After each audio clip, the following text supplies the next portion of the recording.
अस्सलाम वालेकुम। उम्मीद करता हूँ सब खैरियत से होंगे। मैं काफ़ी दिनों के बाद आपके सामने आया हूँ, क्योंकि चीज़ें जो थी वो बहुत तेज़ी से डेवलप हो रही हैं इंटरनेशनली तौर के ऊपर भी और नेशनली भी, जिसकी वजह से कुछ अथेंटिक चीज़ें मेरे सामने आती तो मैं आप तक पहुँचाता। अली अमीन गंडापुर की जो है वो एक तवील मुलाकात हुई है। कल 3 घंटे इमरान खान साहब से मुलाकात हुई है और कहा जाता है कि इमरान खान साहब एक तो नाराज़गी ज़ाहिर की है अमीन गंडापुर से, और दूसरा ये है कि ये जो मुलाकात है काफ़ी अर्से बाद 6 से 7 मंथ बाद ये मुलाकात अरेंज की गई है। और यही जो मुलाकात अरेंज की गई है ये ज़ाहिर बात है ताकतवर जो हल्के हैं उनकी तरफ से अरेंज की गई है, उनकी ख्वाहिश के ऊपर उनकी रजामंदी से ये मुलाकात हुई है। और इस मुलाकात के अंदर इमरान खान को कन्विंस करने की कोशिश की गई है कि जो भी मामलात हैं, अब जो पाकिस्तान के वज़ीर आज़म हैं और जो एयर मार्शल हैं वो अमेरिका में कमिटमेंट्स करके आए हैं, उनको गारंटीज कुछ चीज़ों की दे के आए हैं। सबसे बड़ा मसला जो है वो गज़ा का मसला है, जो दो रियासती एक थ्योरी है, गज़ा और इसराइल को दो रियासती थ्योरी के तहत बांट देने का एक फार्मूला है जिसे इब्राहिम अकॉर्ड कहा जाता है। उसके ऊपर दस्तखत का मसला, हमास को साइडलाइन करके जो जिहादी तंजीम है उसको साइडलाइन करके गज़ा को यानी कि फ़लस्तीन को और इसराइल को दो रियासतों में तब्दील कर दिया जाए, दो रियासतों का क़याम वहाँ पे लाया जाए।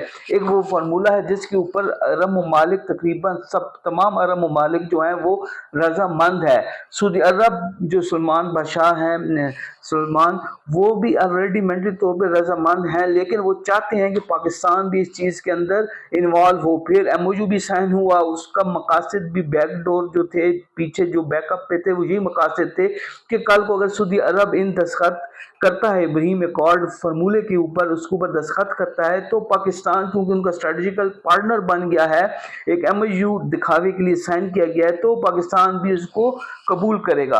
एक दो रियासती मंसूबा है ये मसला। और दूसरा जो बहुत बड़ा मसला है जिसकी गारंटी दी है वो बडगाम एयर बेस है। तालिबान भी किसी हद तक राजी हो गया है बडगाम एयर बेस देने का, लेकिन तालिबान उसके चार्जेस मांग रहा है।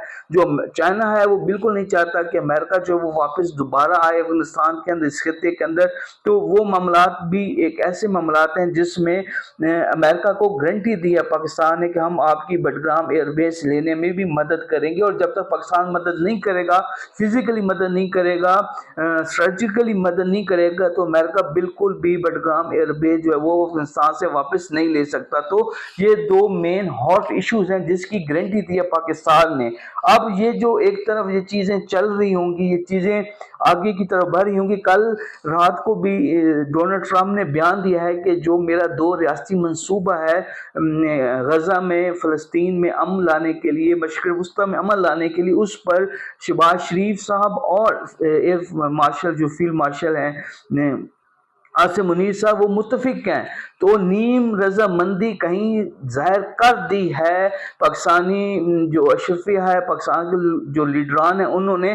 तो इन दो जो गारंटीज़ हैं जो अमेरिका को ये दे के आ रहे हैं, इन गारंटीज़ को पूरा करने के लिए बहुत ज़रूरी है कि इमरान खान को लगाम दी जाए, इमरान खान को चुप कराया जाए, इमरान खान से ये गारंटी ली जाए कि वो जब ये मामलात हो रहे होंगे मुल्क के अंदर, क्योंकि ऑलरेडी मुल्क के अंदर एक बहुत लावा जो है वो पक चुका है, और खुदा न ख्वास्ता फ़लस्तीन का मामला और बडगाम एयरबेस का मामला अगर होता है इस हुकूमत के अंदर तो ये लावा फट भी सकता है। लेकिन ये लावा, इस लावे को फटने से, इस प्रेशर को रिलीज होने से बचाने के लिए सिर्फ इमरान खान का खामोश होना ही काफ़ी है। वो ये नहीं चाहते कि इमरान खान हमारी हाँ में हाँ मिलाए, लेकिन वो चाहते हैं कि इमरान खान इन मामलात के ऊपर जेल में बैठ के ट्वीट न करे, जेल में बैठ के अपनी जो कारकुनान उनको कोई डायरेक्शन न दे। क्योंकि अगर इमरान खान इस चीज़ के खिलाफ बोले या ट्वीट किए तो जो अवाम है जो ऑलरेडी बहुत शिद्दत से नफरत करती है मौजूदा हुकूमत से, तो ये दो काम अगर हुए तो बहुत ज़्यादा मुश्किलात का सामना होगा।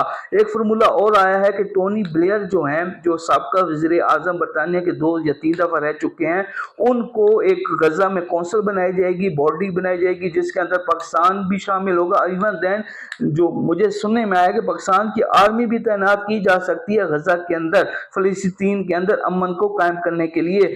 تو ٹونی بلیئر کو ایک وائس رائے ٹائپ کا ایک عہدہ دیا جائے گا کچھ مدت کے لیے، وہاں پہ حالات کو ٹھیک کرنے کے لیے، چیزوں کو، بلڈنگز کو، آرگنائزیشنز کا سٹرکچر بنانے کے لیے. اور اس کے بعد ٹونی بلیئر کے نیچے لوگ ہوں گے پوری دنیا سے، ڈفرینٹ مسلم ممالک سے لوگ ہوں گے جو شامل ہوں گے اس کونسل کے. اور اس کے بعد جو فلسطین کے لوگوں کی مرضی کے مطابق جو ہے وہاں کی قیادت کو جو حکومت ہے وہ سونپ دی جائے گی. تو ایک بہت ہی اہم مراحل ہیں یہ، 1-2 مہینے بہت اہم ہیں. اور عمران خان کو ان چیزوں پر چپ رہنے کی گزارش کی جا رہی ہے جس کے لیے امین گنڈا پور کو بھیجا گیا ہے.